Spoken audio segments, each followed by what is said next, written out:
Good morning sa inyo mga kakambing. Ayan, gutom na ating mga alaga. Hindi naman gutom na gutom pero sabik na silang lumabas upang makakain. Ayan, kalilinis lang din ng ating goat house. Siyempre, bago natin sila ilabas, nililinis muna yan. Okay? So, ngayon malinis na yan. Papakita ko sa inyo dito sa video na to kung gaano karami ba naman yung binibigay ko na kumpay o pagkain sa kanila kapag walang feeds. Ayan. Kasi kahapon, pinakain ko lang sila ng feeds tapos konting pastol sa labas. So dito, ayan sila at 23 sila dito sa kulungan na to. Ayan. So kahapon, feed sila tapos pumastol sila dito na konti lang ang kanilang kinain. Ayan.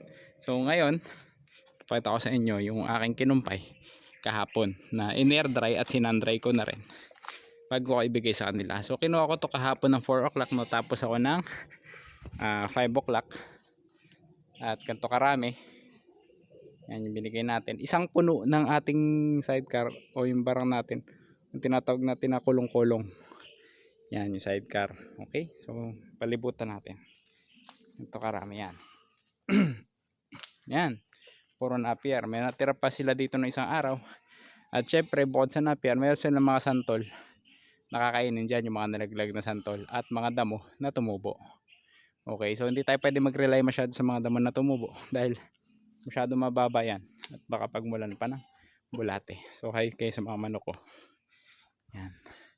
So ngayon, bago ko sila pakawalan, tingnan naman natin yung kabila. Okay, ito yung pitong mga pogi at isang muse. Isang muse dito yan. Okay, so sa pitong kambing na malalaki na rin naman. Okay, so mga na rin yan Bukod sa mga teenager, kalakasang kumain. Pero mga ko sa tao, mga 15 to 18.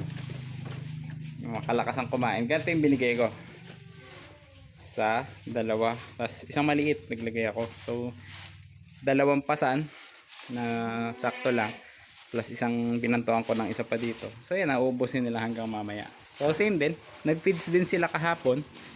At ngayon, hindi ko sila bibigyan ng feeds. Okay, so ito lang. Tapos inumin. At syempre, lamang sila yung may mineral block dito So bukas pagpapalitin ko kasi, lalabas naman sila. Tapos yung mga malalaki, sila naman yung didila sa ating salt lick. At saka sa ating, ito sa ating copper block. Okay, so yan.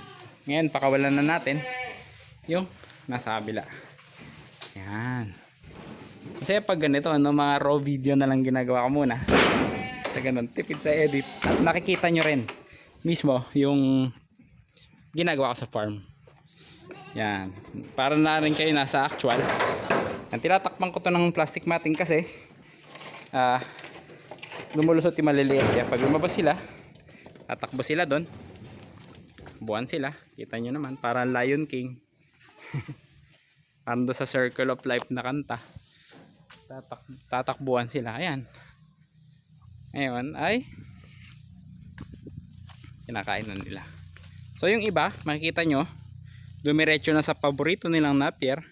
Meron namang iba na nakakita ng konting concentrate. Yung concentrate na yan, ipatuka sa manok na natira ng mga native manok natin kanina.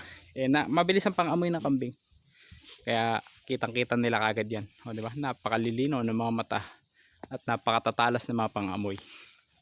Kaya lapitan natin. Diba? Nakakita ng concentrate si Spot, si Oyi at saka si Bell. Yan, tropang brown. Ngayon naman ito, si Nadante.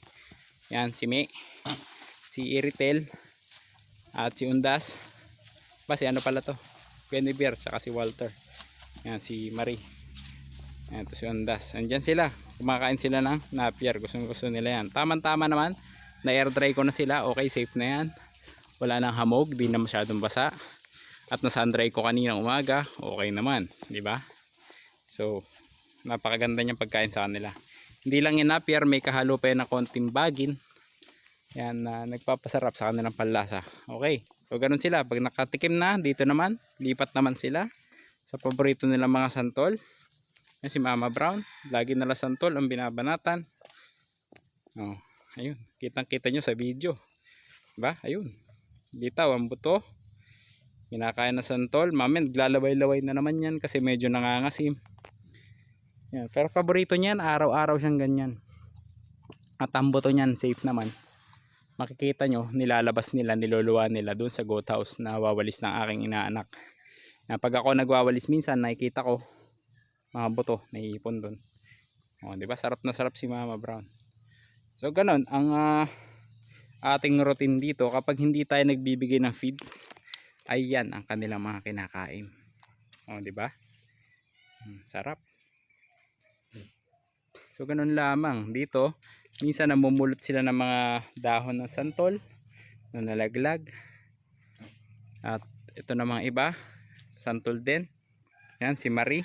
Kita nyo naman, oh, kinakain niya yung nalaglag na bunga ng santol. Yan, malaking advantage din yan dito para sa akin sa farm. Kasi, imbis na lilinisin ko, dahil nilalangaw yan eh.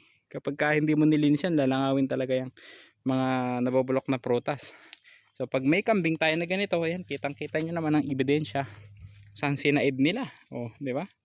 Wala talagang tapon sa mga prutas natin dito sa farm.